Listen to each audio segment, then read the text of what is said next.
Hello, everyone, and welcome back to Lumastic Live, the show where me and my lovely co-host and fellow founder, Joshua Blair, talk about what's going on as we try to build this company that helps creators work together and just make shit happen. So, with that, if I can click the buttons correctly, Joshua, what's up? How was your week? My week was actually really good. It was a very one of those weeks where I actually was spending a lot of time thinking about this and creators and future and stuff like that and just creating. And I went through a huge, almost binge of content this past week of really good content of people I was inspired by. Partially for this managing the TikTok, I'm trying to get ideas and also just personally. And so yeah, the one person I just want to shout out who's just have you Chris Anderson, the curator of TED? His first TED Talk when he kind of took over TED is just such a great one. I thought it was so inspirational and he really emphasized. He kind of comes up on stage and is the crowd is a bit hesitant of where TED will go because the new guys coming in. He owned Future Media, and he pretty much came into the TED Talks, pulled up a chair and was just I'm a loser, blatant to the crowd. And the crowd was what? And then he kind of goes on and telling how important it is to have these conferences and share ideas. And it was right when the internet boom, like a crash happened. And so a lot of people in the audience were down bad. And then that's early 2000. And just to see where TED went and then here is him speak later. I was watching content of him speak later, and how much TED has grown since then, and the ideas they get to spread and the people they get to put on a platform and share their ideas is just so cool. So that was my week in summary. I would say it's the highlight. But wow, dude, that's so cool. I have this weird I fucking love TED Talks. I think that the concept of having people go up and share kind of cohesive stories in that kind of it's obviously I really like TED Talks because it's a big inspiration of how I make videos. I just try to essentially record and produce a TED Talk, but I've had this weird relationship with the or not weird relationship, weird thoughts on the institution, I guess, because I didn't realize until a couple years ago how exclusive TED was for a really long time. It was it was the Illuminati. It was a bunch of rich people really, yeah. who get together and share interesting thoughts, ideas about the future. And I think you're right though. I think what and they're not a company, they're an organization, whatever, has done to kind of move into the free exchange of ideas. The whole TEDx series, which then started after he took over, TED Ed, the entire education now arm. Yeah, I think that they're just they're doing cool shit. And I think that organization too is kind of a pillar of kind of what you can do to be a promoter organization versus an organization that makes content on its own. Does that make sense? Yeah. What is it called? Bar Track? No, not Bar Track. Bar Track's a startup. What the hell is it called? I don't know. There are a bunch of these kind of pseudo companies that then create creators.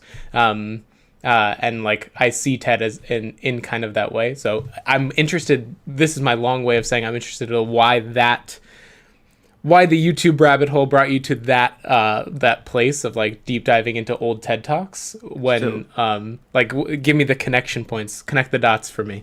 so yeah. The reason I went I went multiple kind of rabbit holes. I went one just consuming TikTok and other videos and seeing what people were making and stuff like that. So watching honestly a lot of tutorial videos initially, and then I started thinking in the context of Ripple. So where we want to go. One thing I've kept in the back of my mind is if we should be a nonprofit, just given our initiative and mission and everything. where's the most impact. So I naturally went looking for people who ran pretty much big organizations that got ideas out faster. And naturally, I just went to like Sal Khan and TED. Like those were the Yeah. two big ones. And I was watching a lot of like Sal Khan's videos, and reasons why. Like he actually, there's one video, I think he's at an MBA program giving a lecture, I think, and they're asking him like, why didn't you go for profit? And he was saying like, I was literally getting letters upon letters every single day from all over the world of people saying like how helpful this was. And it Mm. was just like this gut emotional response. And so I was Mm. really looking for inspiration in that sense, and like what these people, which ended up doing amazing things in terms of growth for the organization in itself, um, and also the impact they had. I was going looking for like where the most impact would be. And yeah, he like Sal Khan, Chris Anderson were like, Sal was like, yeah, we were getting a lot of investors were like down for the idea. Like you package this content, you price it, people are gonna love it. But then he was like on the side getting like such personal notes, which like really hit him and touched him, which was something like I heavily value as well. And so Yeah. I went down that rabbit hole. But then yeah, I took Mm. Chris Anderson's just because I was researching TED. I didn't know honestly like the TED backstory, but it started like way back. And then literally, like you said, it was like so exclusive. And then Hmm. he came in and it like really shifted. And I just think like, and I mean, a lot of the stuff I see on TED and keep up with TED's been within the past 20 years, Hmm. but there's still like, I really like the platform because there's still like really niche stories that I think you just like wouldn't hear if someone didn't have, because not everyone's If inherently a someone didn't creator. elevate, Yeah. right? Yeah. Yeah, it's like a Not, bunch of scientists now get to be like fun storytellers. yeah. Like, Yeah. Yeah. And, yeah, exactly. So that's why I was going down that rabbit gotcha. hole of sorts, but it was cool. I mean, I was just like thinking, honestly, would watch a video and just thinking. So it was a Hmm. good week in that sense. But I'm curious now, shifting it to you. How was your week? It was good. This week has been a lot of like in Adobe XD, which is my design software, and showing people like the designs. I had a really great follow-up meeting with Charlie Prangley. Again, shout out Charlie Prangley. She's just so fucking awesome and has been so helpful during this process of like giving us really really good feedback because she's a designer. So like not that everyone we have talked to is not helpful. It's just that her in particular, and like her background, the fact that she works at ConvertKit, like that, and they build products for creators, like it's just been really invaluable. So I had a really great meeting with her on Tuesday where I just showed off like the prototype mock-ups of what we've been working on in terms of the next product iteration. And she gave like great thoughts, great ideas, and was just like, yeah, this is this is cool. So it was again just so awesome and validating, and makes me feel like, okay, it's not just me, right? Like that's what I was telling Sarah after I got out of the meeting, and kind of what I talked about last week is like all of the, it's again just like trying to make sure that like it's not just me and I'm not just crazy, right? Like that me Yeah. working in text edit to write my scripts really is not the greatest thing. So that was cool. It's really interesting to hear you say that you went on kind of like a YouTube rabbit hole about, and have been thinking about whether or not you should turn Ripple into a nonprofit, whatever. Because you know that I went through kind of like in terms of the nonprofit angle, like that same deluge. And like that was when we were trying to be or thinking about ourselves more as like strict community platform versus like workplace tool. So it would be hard for us to do that now, but the thing I have been delving really really deeply in is into kind of like bootstrap startups. So I know I keep like every single 5 seconds like going back and forth on this whole like whether we go venture capital route or not, and not even like whether we raise money or not really. And yeah, I've just been like I've been delving into like Nathan Barry, who's the CEO of ConvertKit. What is his name? Joe Friedman of Basecamp. Yeah, they're just like everything that Microconf has ever done. Like, there's just this whole world out there of like a different way to think and run your business that I didn't realize so many other people thought about, if that makes sense. Like I've I don't know who might listen to this and think, Drew, you got to get off that shit. But like I've been reading a lot about co-ops, and how we could potentially like do profit sharing with like our creators and stuff, and like how we could potentially run our co-working space on the internet like a co-op, because I think that would be really fucking cool. Yeah, it's just that like the backstory on why I'm able to think about this, right, rather than thinking about raising money, is again because I am a fortunate, privileged boy, and my parents have agreed to give us some money to like start making this happen more, and so that gives us a lot of freedom to say like, okay, we could potentially run this business to be entirely ours, and like grow at a pace that's good for us, and like it's just a lot of thinking about what type of business we want this to be. And like I've constantly, like literally since the beginning, I've like talked about Lumastic as my life's work, and like trying to make something your life's work if it's a venture-backed startup is like not really possible. So yeah, that's like been my week, is just like delving into that that era of the internet, and area of the internet, and thinking more about the product. I'm so fucking pumped for this for this product, my guy. Like I'm glad. I literally yesterday I like was getting so amped, because after the meeting with Charlie on Tuesday, I just like then like was rapidly kind of iterating things again, and like we came up with I've came up with, I think, is a pretty good design system, and like we've like, so based on all of the interviews we've done with creators, we've decided like the 4 keystone like I don't know, design paradigms or words, whatever, are focus, speed, collaboration, and control. So in every like aspect of the product, we're trying to design for those 4 things, which means like it's a lot more, hey, how could we I wrote this thing like on a sticky note on my desk that's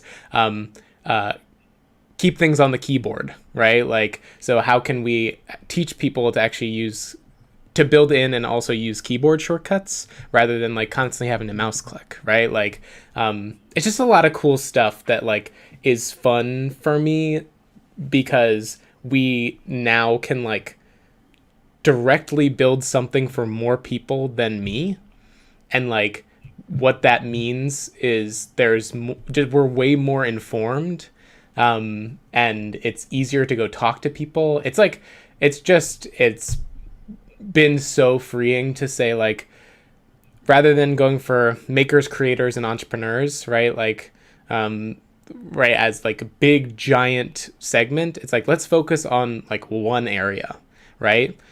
Like we're doubling down on creators, and specifically we've doubled down on YouTube creators, right? Because that's like what I know best, right? And it's the easiest to find those people. Yeah, so it's just been fun and great, and this is my long convoluted answer to how was your week? That's so funny. No, yeah, I actually have a kind of thoughts as well. Well, one, I wanted to say it's so great to hear that you're so excited about it. It's always good, but I feel like getting pumped and working on product is just it's a good feeling to have. And then second, like in the week, I was thinking about it, like when you start making these tools, even at like Lumastic Live, I was thinking it'd be a cool thing to like show how that could help Ripple's creation process of videos, and like kind of kickstart that off and show the intersection of those tools. And then also, I guess, to the third point is like when you're going through and designing the product, like, do you have any kind of set users you want to start using like this first, other than you like just YouTubers in general? Like, do you have 10 people or like 10 people you would just love to be the first kind of like users of the tools specifically? Yes, I have like, when you say 10, it like literally is 10 in my brain of like real people we can give this to, right? Like, and like it's you, Bryce, Destin from Bucket Patrol, Chelsea, Charlie, obviously, Julian over at Minute Earth. I don't know. There are a couple others, but like that's like who we are specifically building in use case for, right? We have this like new this kind of like, I guess you could call it like a new feature, but it's really, yeah, it is like a new feature called like your desk. And so like we're really leaning into this design concept of like, what if there was a co-working space on the internet, right? And so you like sign up to the website, whatever, and Lux, our little mascot, is like, oh my god, so fucking glad you're here, right? Welcome to this like space for us to like create, connect, and collaborate together. Let me show you to your desk, right? And on your desk you have like your active projects and a really easy way to like just quickly take notes, right? Like you can see kind of updates to your projects just like right there, so you get kind of an overview. And so then you can start like getting to work. And the hub, the place where like you get to connect with the rest of the community, is like kind of the next space that you would go to consistently, I guess, in this co-working space. Whereas right now we have the hub as like the first screen, like the home page. We were like, well, if this is a workspace tool, right, the thing that I want to do as a creator every day is have a place that's like everything in one place, right? My desk, right? And I could like pin stuff to my desk that's like from other projects or whatever, so that I can remember that, oh, this is the thing I need to get back to. Yeah, so it's really fun and exciting. And something Charlie said in our kind of user interview was like, I feel like this just really validates what we do as like a job. And I was like, yes. That's a really great compliment. I feel like out of all the things a creator could say, like, yeah, exactly. Yeah. And again, like I get really pumped about that. She didn't say like, oh my god, this is like, right, it wasn't like a balls to the walls like, fuck, like this will revolutionize the like how I think about it, right? Like, yeah, it's like to the moon. But it was, yeah, to the moon, right? But it was a like, wow, I feel like you understand us, like, and that was like the greatest compliment I think she could have given in that moment, is just like, wow, you've thought a lot about this and it makes me feel good, right? Because like that's a whole fucking point. Like, yeah. So I don't remember what was going on here. I have one thing, or just like, I guess it's more of a comment, but I mean, yeah, I didn't hear you kind of like explain it like that. Like, let me greet. First of all, Lux, they're the best. Just gotta say, I love the idea of them greeting you right off our the own bat. Clippy. All right. Yeah. Oh, yeah. That one was rough though. Yeah. Rest in peace. Pour one out for Clippy. But yeah. But Lux being the front of desk, right? Like the person, whatever character that shows you around, that can help you out if you get stuck, like really like being the manager of the co-working space. But yeah, it's so true. In anyone's day, you start off, most people, they start off going to their desk and doing the work. It's not, and social media is reversed in that sense. I didn't even think about it like that, but when you said that, I was like, oh, that makes exact sense. Like, if you're going to be that co-working space on the internet, you have to design that like you would work in the day-to-day. Like, in general, people would go, they do their work, then they go out of home base to meetings. Then they go to the water that. cooler. Right? They go grab coffee. They go right and talk to each other. But it's the 9 a.m. I'm sitting down and I'm gonna plan out my day and get to work. Right? Yeah. That's so cool. Yeah. So it's really fun. But Joshua, we have a full show. We have things to talk about. We have an agenda. They're so bright behind me. I apologize for anybody who's going blind. You look like you're coming from the gates of heaven right now. Basket case 1225. Yes to co-ops. Love it. I'm gonna type back in the chat. Love it. I'm pretty sure this is Taylor. If you're not Taylor, then I'm sorry. That's so funny. Okay, cool. Awesome. Yeah, we want to talk about some David Dobrik stuff, right? Yeah, and then what do you know, Joshua? Like, because I'm trying to, I was trying to plan out in my head like how I would go about talking about this, because I have been following the whole saga for a couple of weeks, and so I even tried to explain it to Sarah like a couple nights ago, as when he put out like his latest apology video, and it's like kind of complicated to talk about, so maybe it'd be helpful, like what do you know, like. Yeah, I guess the thing I was gonna talk. So I heard, I like watched the two videos, and then I also slowly like heard about it through clips, because like clips surface really fast. So then all of a sudden I was getting all this information, like what there was like this event. Then I saw like a perspective from one of the girls, and then was like, oh my gosh, like this is like really bad. And but like also unfortunately, a lot of people were saying is not surprising at all, like especially the type of like content and other clips and humor that was made in the past, that was kind of like brushed off. Oh, it's just a joke. Oh, it's just a joke. But there's very fine the lines. quick cuts, the inline laugh track, right? It kind of glosses over everything. So I heard, and then also my perspective is going to be a very kind of different one, because like I didn't dive like I also on my side of, I guess, Twitter, because I like re-downloaded Twitter, I started hearing all the drama with like the 776 side of things, and like him losing sponsorships and all those things. But then I guess when I did go back and kind of like do my research and like what events happened, I was just like, I had this feeling that it was like, it's so bad that was platformed, and like there's a huge following that's just like following those videos, and like there's millions and millions, and that was like communicated to them as like okay, or like that type of, they didn't know the exact obviously tea until now, and all the information and truth surface. But it really wasn't, it just wasn't strung together. I tweeted out something, Sarah Dici tweeted out something that was basically like, why is everybody not talking about this as much as like, or in such as much outrage as like with the Logan Paul thing? And I basically tweeted that I feel like a lot of people are shocked because David Dobrik was seen to be like the golden boy, like, and I was not big into his content. I just knew about him because of like how much he's talked about as a staple of kind of this new creator economy. Like, I hate that term, but but now seeing the clips, like looking at just like the broad strokes about what he does, right?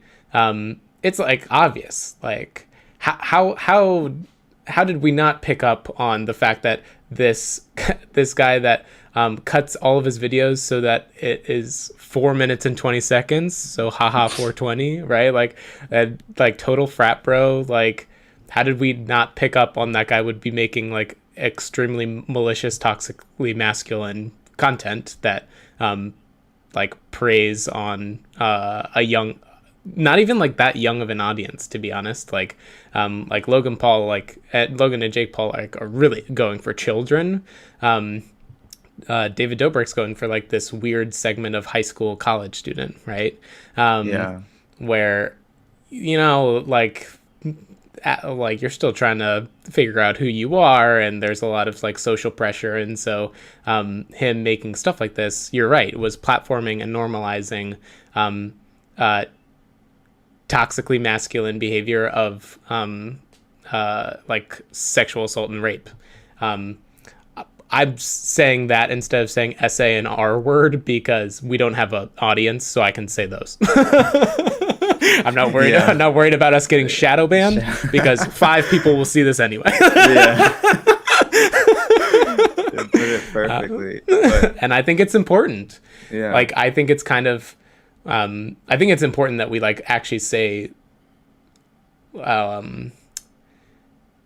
vocabulary is important and words matter. And so if we're like all, as people trying to have discussions about this, really afraid to say these things, then we're not doing the best we can. So, but that's a side note. Yeah. Yeah, definitely. Oh wait, hang on. Okay, so for those people that don't know, Yeah, yeah, yeah. I was like, I literally paused. And was like, wait. So where we need to yeah, address that. We need to address okay, it. yeah. Okay, You give so the rundown. I'll try to give the quick rundown, but again, my ADHD brain is like a little whack sometimes. So Joshua, just stop me if I'm getting off track. I'll be ready. Cool. So there are about a month and a half ago, where this kind of started to take off was David Dobrik was being accused of like creating environments of like sexual assault against one of the members of the vlog squad named Seth. Seth is I guess another creator who was helping David make videos, and David set up this like entire prank in which Seth was manipulated to make out with a much older member of the vlog squad and total creep dude. What the fuck is his name? God, my brain. Whatever Is he the a old guy. regular? Yeah, what the fuck is his name? The old guy that's in all of It David starts with a Dobrik's videos. J. Jason. Jason Nash, thank you. So Yeah. Jason Nash, who's like 48 or some shit, and should not be hanging out with children anymore, and needs to grow up. But so Jason Nash was then set up to make out with Seth in a prank, and Seth did not consent to this, and it was a big yike. That then happened 2 more times to Seth, and it was super traumatic to the point where Seth had to move cities, and like it was just bad jittery And in that, it came out that David was doing a lot of like emotionally manipulative behaviors to get people who were in his videos to like let him do stuff. He was definitely using his like big power dynamic as like essentially being the CEO of a company to essentially bribe people or whatever into being in these situations for content. Okay, so that's where like this kind of started. Then things got like whack because in 2018, I think this was, David had put out a vlog that was essentially, again, kind of one of these setups where he got another member of the vlog squad in a situation to try to like be in a fivesome with like a bunch of like 20-year-old girls from like I think like the University of California or whatever, and they they did a call out on Instagram, and like these girls came over, made it explicitly clear they did not want to do anything sexual. They just wanted to like be in a famous person's video, which like understandable. Like when you're 20, that seems like super fun. But over the course of the evening, they were like given alcohol and whatever other stuff to essentially be and again, the power dynamic of here are a bunch of famous people that are telling you like literally, I think there's a quote like do something sexy because we're recording and we need content for this video. Yeah, so they're like pressured and manipulated into having sex with this guy whose stage name is literally fucking Dirty Dom. Like, how did no one? Well, I mean, that guy also was like just an asshole in general, and had a bunch of sexual assault allegations against him from like 2015. So Really? Yeah. Oh my gosh. He groped a girl at VidCon. Like, he's an asshole. They're all assholes. He's like the biggest asshole. But yeah, a bunch of one girl in particular, 2 girls were I think it's 2. Yeah, I think both of them that ended up sleeping with Dirty Dom were both raped. And yeah, then there was just like a bunch of this Business Insider article from Amanda. I really should have looked this all up, but this great Business Insider or journalist or insider journalist or whatever put out a great article like telling their story, and like super powerful. There are receipts, there's video evidence, like everything is fucking there. And then David Dobrik came out with a statement that was basically like, I didn't do anything wrong. And then a couple days later, he put out a statement because literally every single entity that gives him money was like, oh, we're not giving you money anymore. Then he put out an apology where he's sitting on the floor for 7 minutes and crying and being like, I'm so sorry.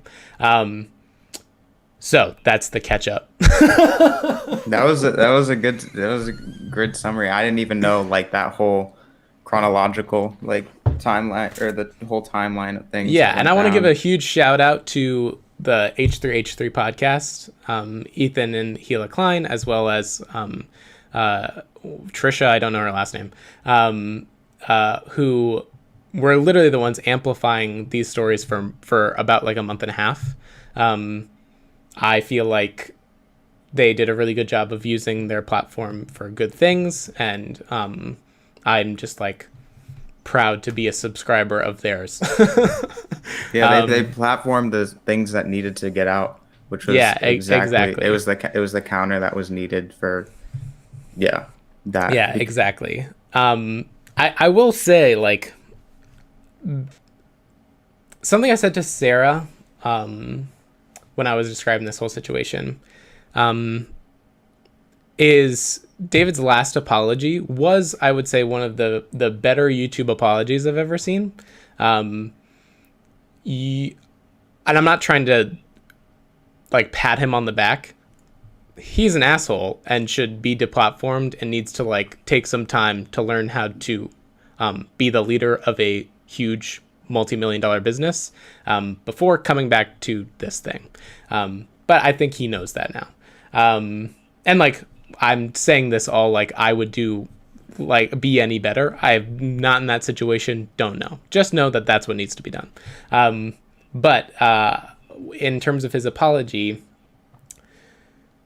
usually, so there are three parts to that make a really good apology.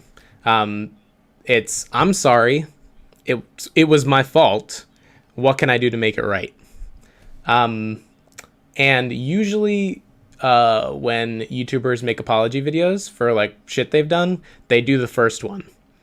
They say, I'm sorry. And they just like cry and say, I'm sorry. And like, blah, blah, blah, blah.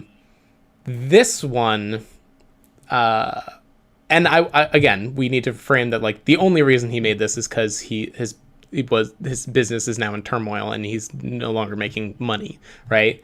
Like everybody cut him and he feels like, oh fuck, right? But whatever. He did say, I'm sorry and it was my fault, right? He there's a section of the video where he says like I fucked up, I platformed all this stuff, like I'm like I did shitty stuff. And he makes a couple of excuses, but like not that many. And so like, you know, in the grand scheme of it all, it's like pretty good. But he still is missing this, like, what can I do to make it right? I mean, he did kind of talk about that. Like he says things like, I'm going to reach out to people and like, I'm going to learn. Like he mentions this thing of like, I want an HR department, right? Yeah. Like I wanted to do this all right. So there's some there. It's just, it's still, it's not, again. Oh, sorry, you go. No, I was just going to say, it just, for me, when I saw that, like, I don't know. I mean, I honestly, when something so drastic happens, most apology videos, I'm just like, it's going to take a long time for someone like that who's doing constantly bad things to realize. I did think, yeah, he addressed those things and said it, but like, I don't think I think emphasis needed to be a bit more on like what he enabled. What he did wrong. Yeah, what he did wrong, because he said like I was there, like just your presence wasn't the only thing that was like the problem. You need to elaborate more, like what culture and environment. Like he did say environment, but like he needed to go a bit, I feel like, more in detail. Yeah, this is not a 7-minute video. This is like you need to sit for like a month and then write out everything, right? And like that's the statement of I'm like glad that again, I'm trying to give like everyone benefit that we're all like Yeah, no one's perfect, but I mean, nobody's this perfect, was but this bad. was like This was Yeah, yeah, this was fucked up shit, and like you need to say that it's fucked up shit, and that like even it's just that I hate the part of the apologies that are like woe is me, you know, woe is me, like I hate, you shouldn't cry in the video. All these things are emotionally manipulative, right? And I just don't know. I'm also worried because again, I like, it's fine from right. It's like I can be on this high horse of like what should have been done, right? But like uh at the end of the day, what's important is like the victims feel like they can have some sense of justice, and like that's what matters. Like my opinion doesn't fucking matter, right? What matters yeah, is it's that that. like they feel like they've got closure and justice and can like move on with the horrible trauma that they've now had to experience, you know? Yeah, and I was just gonna say that, like, and definitely amplifying what they want to be amplified, like what message they Yes, want to come out. exactly. It's like with anything. I was actually having a good conversation with a friend yesterday, in regards to like any topic that like you don't like. David will never know what they went through, and so as a result, he should not be the one speaking on their behalf. They should be the ones speaking, or like honestly doing whatever they want to do. But it's like anything, like um, any prime example of any movement, the to be a great supporter is just to be there and then um platform the voices that matter in that movement. It's just like BLM. The best Yeah. thing, I honestly think the one celebrity who did it right was Shawn Mendes, who let Zayana Bryant take over his Instagram for a day and let her speak, Mm, and she got out messages and explained struggle, and that's like the most important thing. I think was the yeah. best thing to do. But that's, I mean, this As is long as different. they But want to do that, yes, yeah, that's what I'm saying. right? Completely clear. Like as long as they want to do that or whatever they want to see out, like whatever they want to see, they just need to be heard to some extent. It doesn't mean they need to be heard and their message needs to be publicly spread everywhere. But like, if they want, like, yeah, I just think it's important that someone, yeah, like they get Yeah, what they want out of it at the end of the day, because it was literally the probably worst moment of their lives, and now exactly. yeah, it's And like maybe that's what it'll like, never be yeah. yeah, and Sorry, maybe go that's ahead. what like I'm still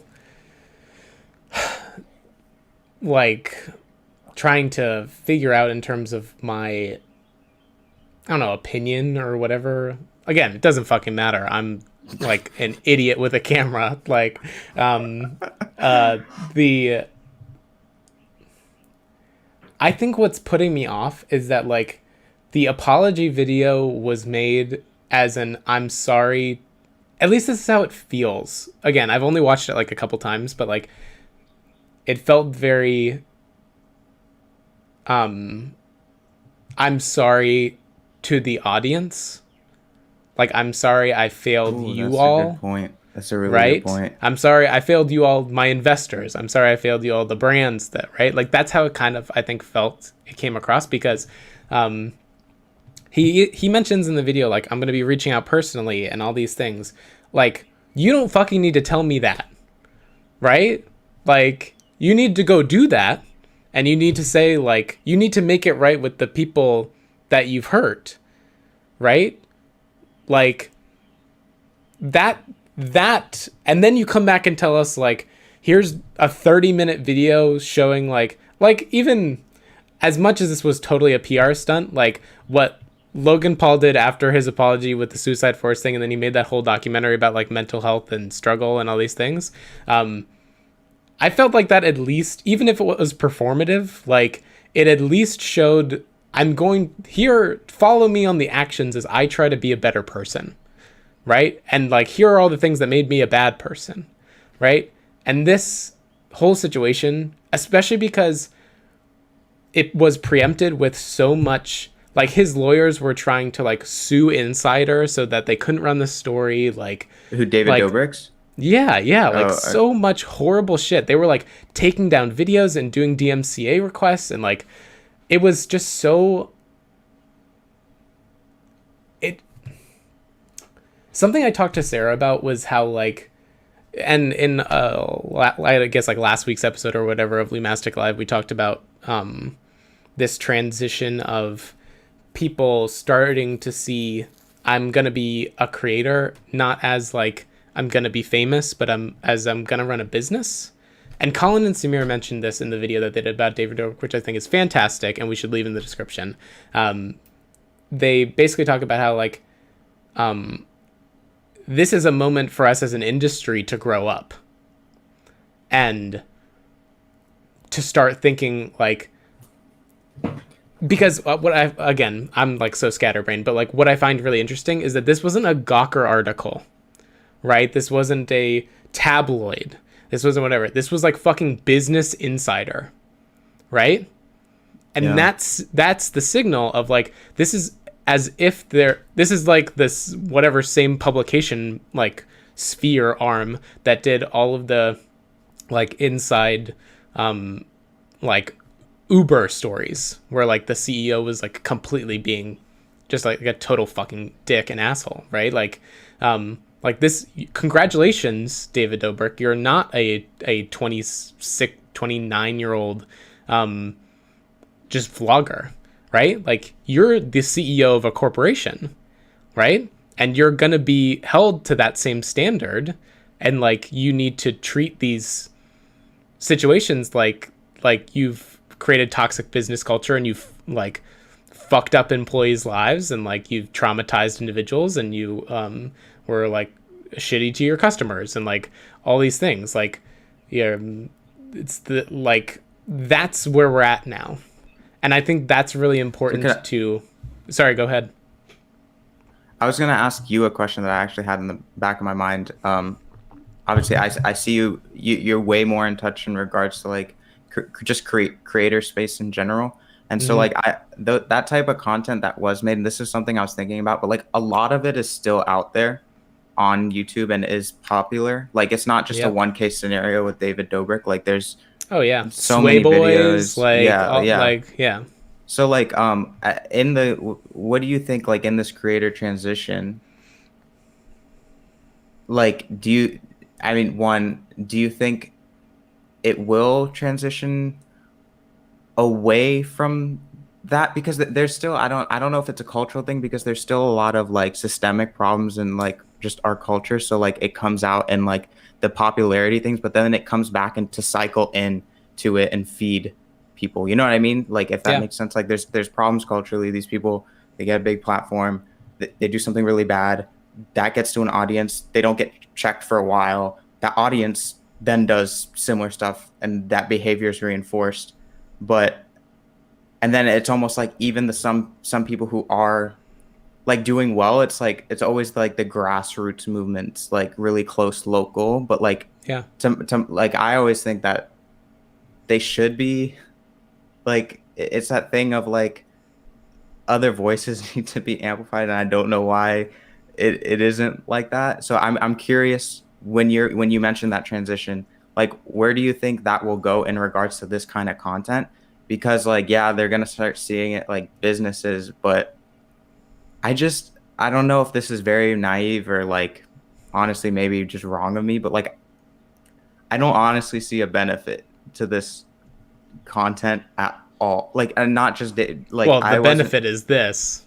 Yeah, the benefit, but like to just like society, if that makes any sense. Like I never was really... Joshua, then we can have a whole conversation about whether our economic structures are built for what's good for society. But anyways, because they are not. But so I wanted to get your feedback, because there's a lot of really good like I watched more Colin Samir. I saw that video. I thought it was great. A lot of other creators are going at it with just they're doing amazing things, right? But then there's still this like I wouldn't even say subsection. It's like a major section of section. In terms of view counts, I think it's almost the majority, right? Yeah. So where anyways, to condense the question, where do you think this is going to go in like the next 5 years? Something I wrote in a comment to Colin and Samir's video was basically how I was proud that they um, made their video as like the start of a conversation, um, because I wrote this thing about how I didn't come up with this concept. This is like stuff that I've learned from business books. But like, if you want to change culture, you really have to change behavior. Like behavior is the thing that creates culture, not the other way around. And so we need to have like really, really deep conversations about like how we re-incentivize the behaviors we want to see on these platforms, right? Because the it goes back to what we're saying. The incentives, the reason that like the Jake Pauls, the Sway Boys, the David Dobrik's, like all these people explode, is like because of the incentivization of the monetary incentives that the platforms have to promote the type of content that's like hyper sensational and like feeds into kind of these like this is a horrible thing probably to say, but we're alive, like, and I don't have another word, but like the primal kind of desires, right? Like the whole thing of sex sells and like all this bullshit, but like that is a much harder problem to solve. It is not really, and this is, I'm an eternal optimist, but this is me being a little pessimistic, because I feel tired. But like that is not really a problem that we can push off to consumers or the creator community or whatever to solve.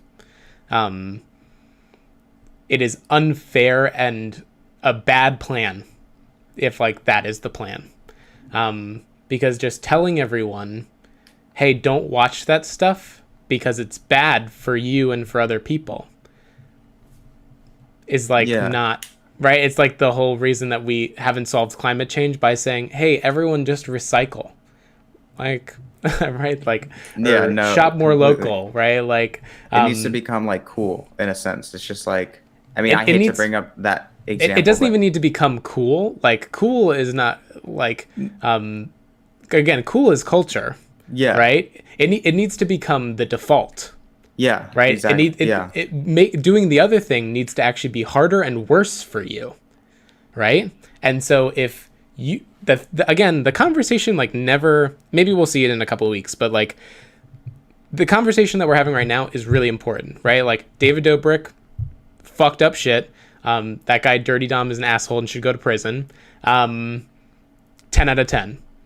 The expanded conversation, as we talk about like how do we get this to not happen again, is really to talk about like these platform incentives, like to talk about YouTube, because YouTube created Logan Paul, YouTube created David Dobrik, they platformed him, right?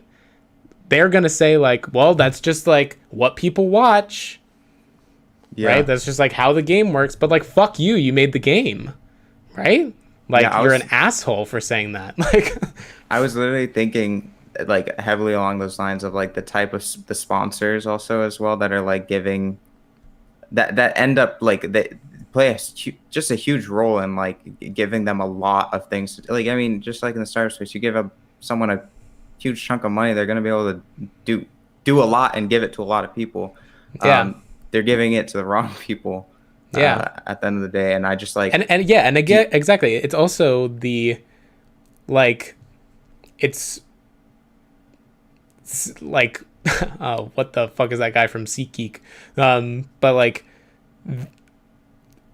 it's all again, it's like not, there's a lot of shared blame, right? It's just that the people who have the most blame, right, are the people who can pull the strings, right? The people who create like algorithms that dictate who gets seen and who doesn't and why, right? Like that's where the problem lies, right? Because like if you think about how television companies worked, right? Cable companies, like production houses, whatever. Like there were a lot of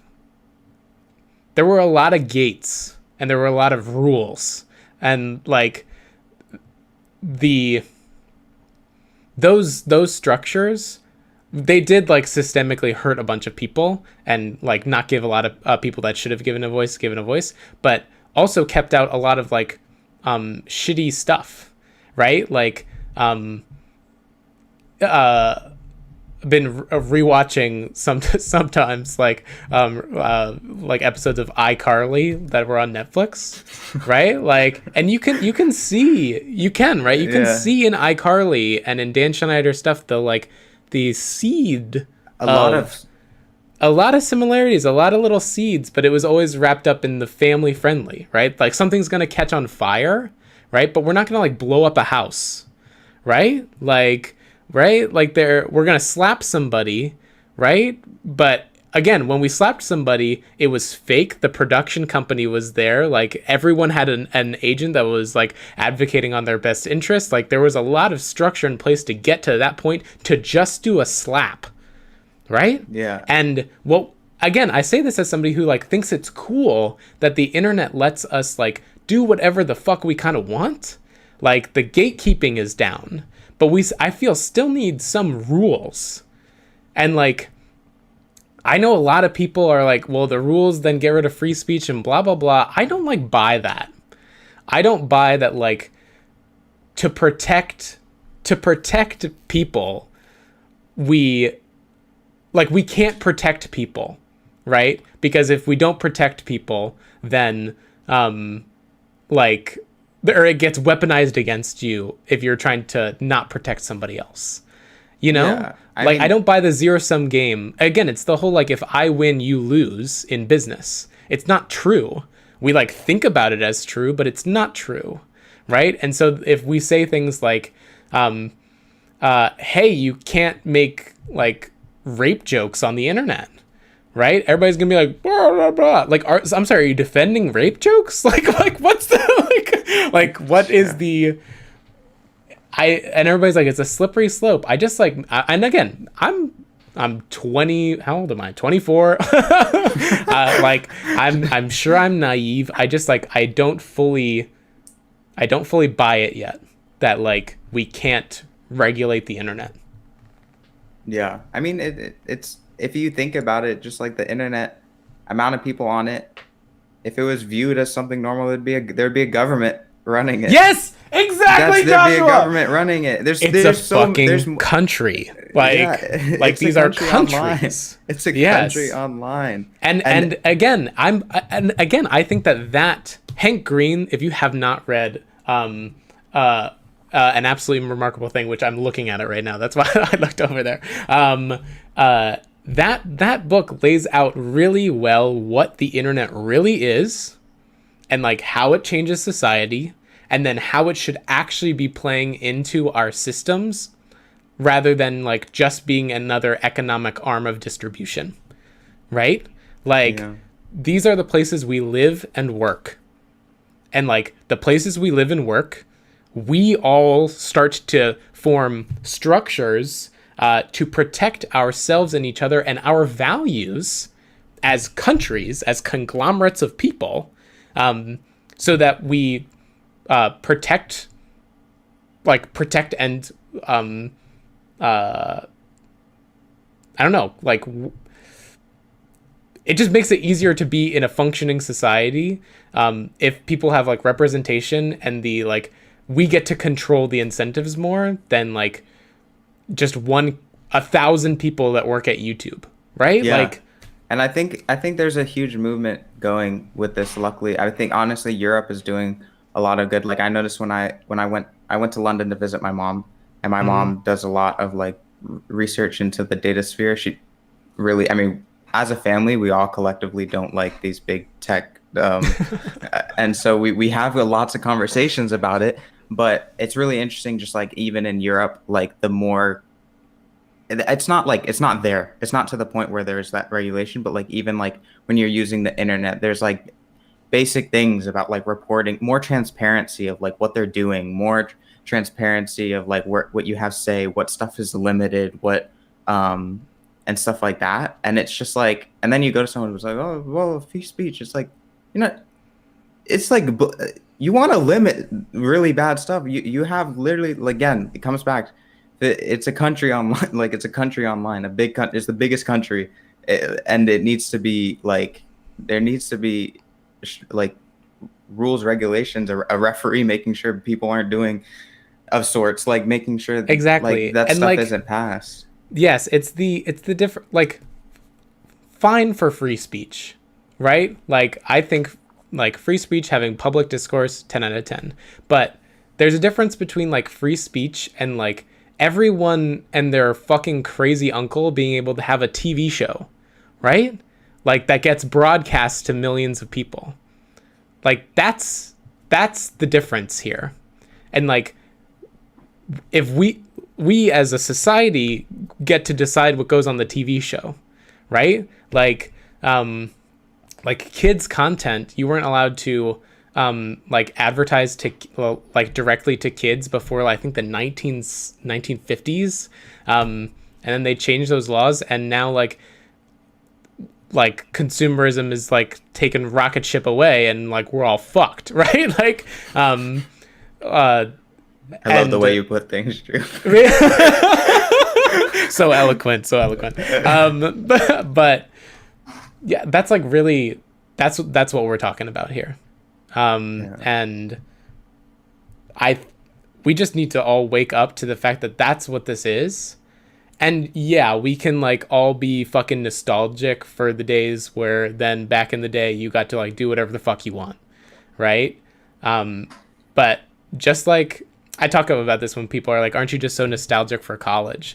And I'm like, no, not really. I'm nostalgic for the 15% of college that was like really fun, where I got to like hang out with my friends and all these things. But the other 85% fucking sucked. And like, that's what people don't remember, right? Because our brains block out trauma. And so I realize that it's going to be tough as we decide how we're going to regulate, because we are like it's going to happen, like how we're going to regulate and revamp how the internet works.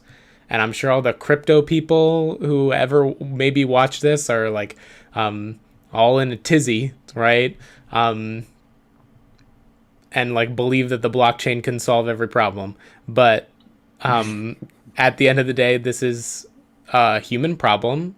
It's a societal problem, just like all of the ones that we have experienced for like thousands and thousands of years. And the way that we solve that is like what you're saying, Joshua, what you've been saying since we started kind of this like deluge of a conversation, is like amplifying voices that need to be heard, and creating structures of representation so that all of the stakeholders have a say, so that we can come to a common agreement about how things should work. Boom, full stop. Full stop. Yeah, I was literally just thinking we're gonna get next week. Maybe just be the creator platform review, but I think this is perfect. No, I definitely needed conversation, and I'm glad where this went. Yeah, and again, just like a disclaimer here at the end that like I am not an expert, right? Like I just think about I care a lot, right? I care a lot, but I'm not an expert. And like I want to make it clear that the point of me sharing these ideas is like not because I think that I know how to solve the problem, because I don't. I just really care, and I want more people to care, because the things that we care a lot about are the problems that get solved. And I think that's what's important. Yeah, and similarly, the way I'm viewing it, what you did is you're starting the conversation like Colin Samir.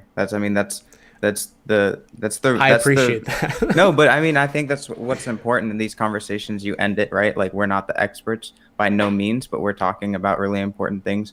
Also, just saying like what we think is very basic common sense.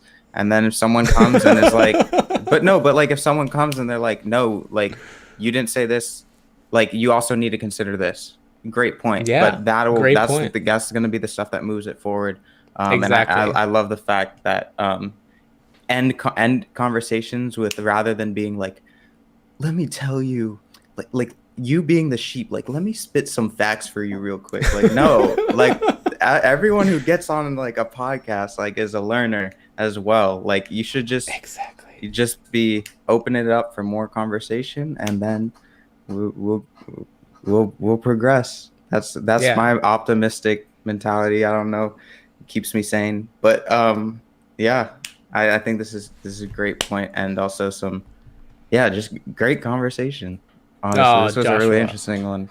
Yes, what an hour. We really we have to pick one topic. Like Yeah, we can't.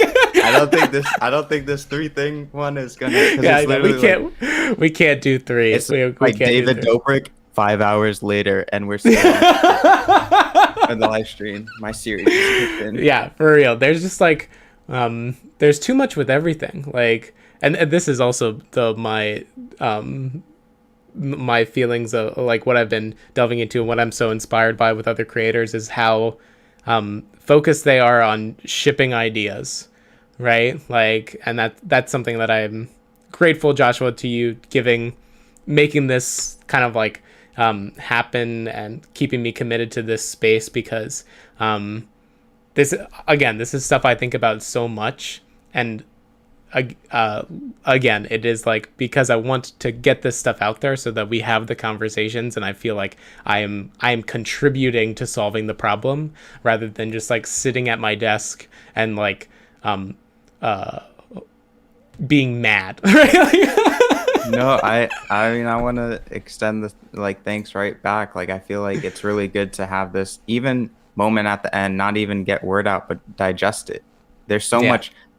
I mean, your weeks are very jam packed with product development, all this stuff. It's good to take a step back and always think about the stuff you're gonna make for the future. That's literally I'm into design engineering, and literally every single design engineering podcast starts with, I mean, like there's always, you have to take a step back and think about what you're doing, and it's like long-term implications, look at other things, take moments to start conversations with people, because Yeah. we're not like, no one person's perfect in that sense. So I feel like for me, even these conversations, I'm just like, whoa, like I literally just be like, probably tomorrow just be thinking back like, dang, that was a really good point Drew made. Like I need to start incorporating that into this somehow, like make sure this is good, or like research this. So The power yeah, of collaboration, baby. the power of collaboration. Hashtag ad, hashtag Lumastic. Hashtag ad, hashtag Lumastic. Sign up with the link down. Cool, man. Well, I'll talk to you next week. I'm actually going to talk to you in like literally not even a minute, because we have our marketing meeting. But thank you to all 3 concurrent viewers who were here for this episode of Lumaster Live. We really appreciate like each one of you, especially Basket Case 1225. Thank you for putting something in the live chat. Yes to co-ops. All right, Joshua. Signing off. I'll talk to you in like 5 seconds.